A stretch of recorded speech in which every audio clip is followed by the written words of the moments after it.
That's the scene from Gaza right there as Israel continues to engage in really unthinkable atrocities there. Donald Trump said that he would end the war in Gaza in 24 hours. Yet another lie from Donald Trump. Donald Trump just said, I'm going to let Bibi, Benjamin Netanyahu, do whatever the hell he wants to do. He can just go ahead and bomb and destroy and commit these atrocities in Gaza.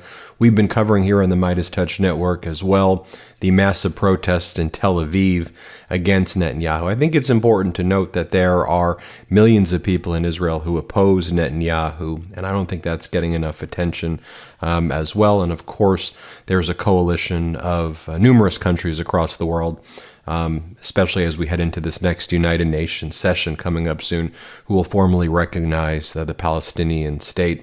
At the same time, you have Vice President J.D. Vance, though it pains me to even call him that, says in an exclusive interview that he's ready to become the president if something happens to Donald Trump.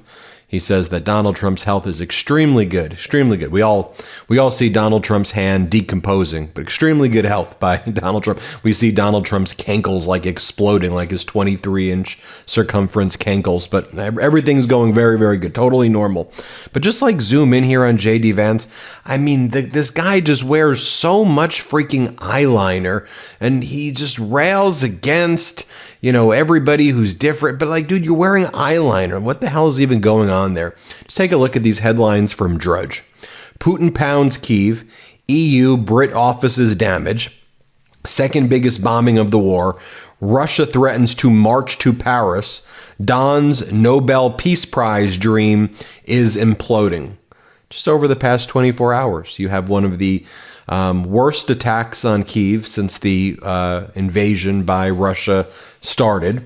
Russia is attacking the European Union buildings and United Kingdom buildings on purpose after attacking the United States factory in Western Ukraine last week.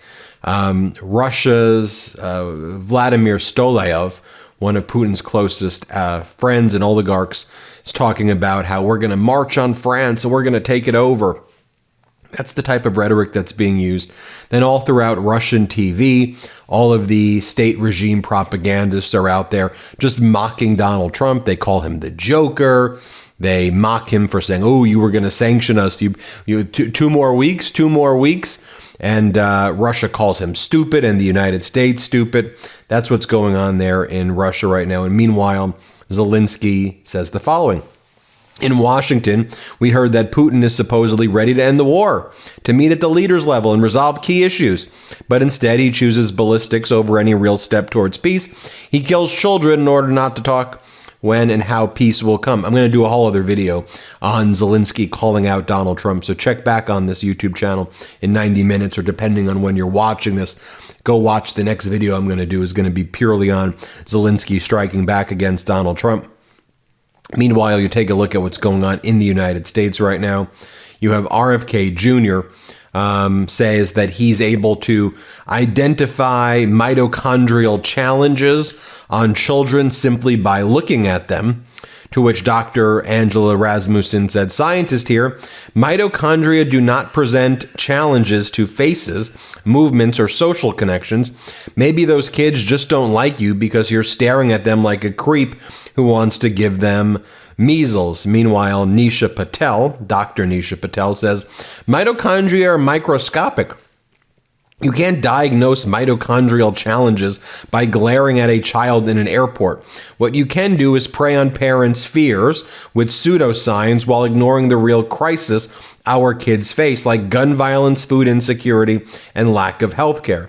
Dr. Ashish Jha writes, I'm sorry, but what? Our health secretary says that he sees kids at the airports and can tell by their faces that they have mitochondrial challenges. This is wacky flat earth voodoo stuff, people. This is not normal. Here is what Robert F. Kennedy Jr. had to say. Here, play this clip. And I know what a healthy child is supposed to look like.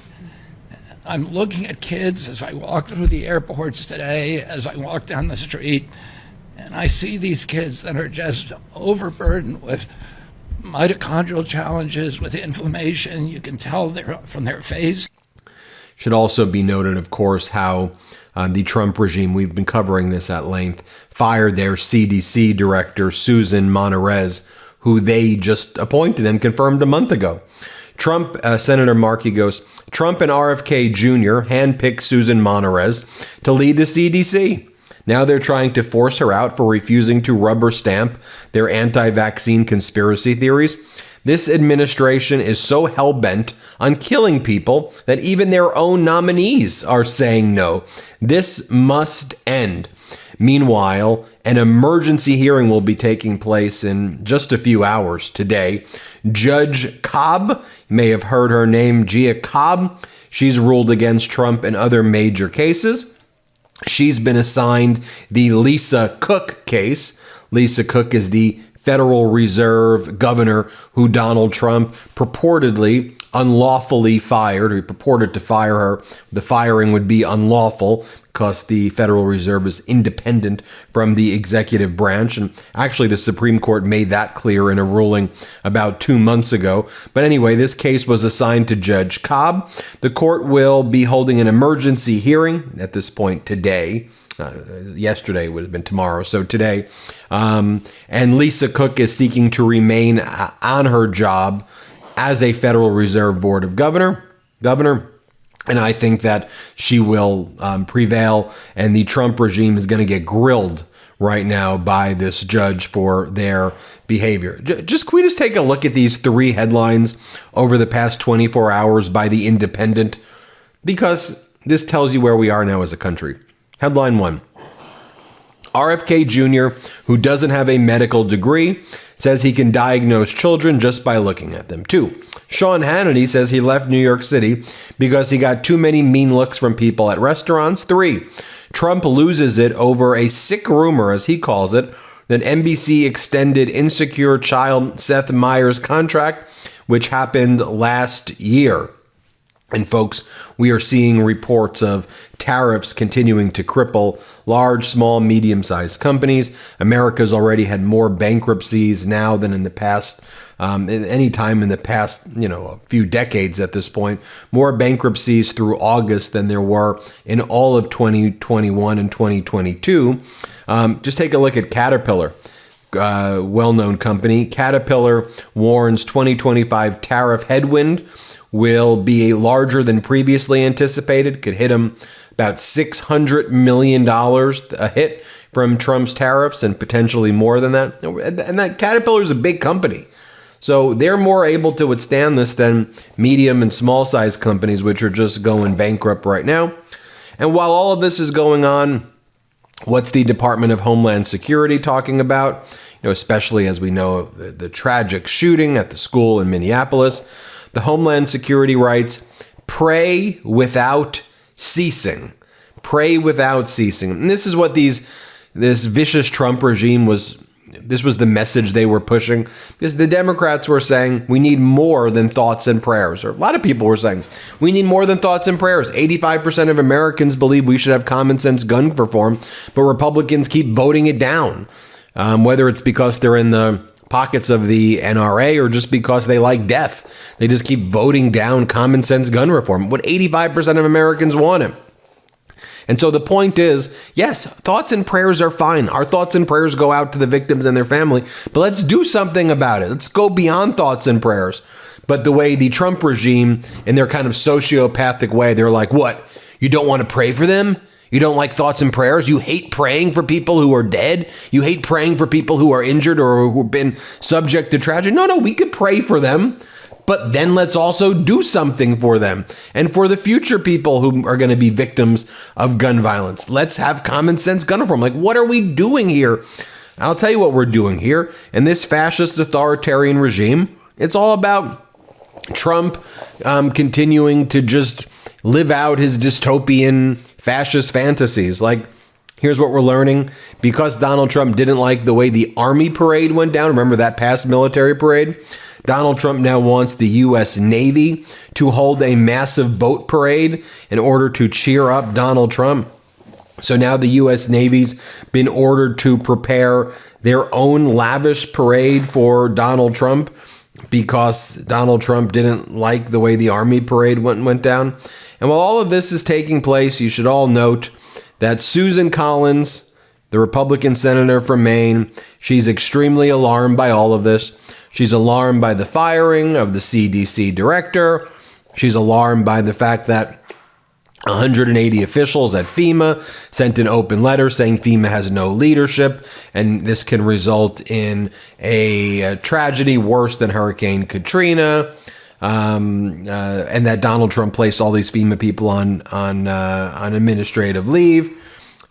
She's very deeply concerned right there. And finally, I'll leave you with this. Portugal's president put out the following statement. The top leader of the world's foremost superpower, the United States, has now objectively become a Soviet or Russian asset. He operates as an asset. Portugal's president is calling Donald Trump, rightfully so, a Russian asset. What else would you call someone who's in the Oval Office showing photos of himself and Putin like that should be celebrated, or not doing a ceasefire against Russia? No security guarantees, no bilateral or trilateral meeting. And Russia's been free to kill innocent Ukrainians. That's what Donald Trump's enabling to happen. What utter weakness. What utter weakness.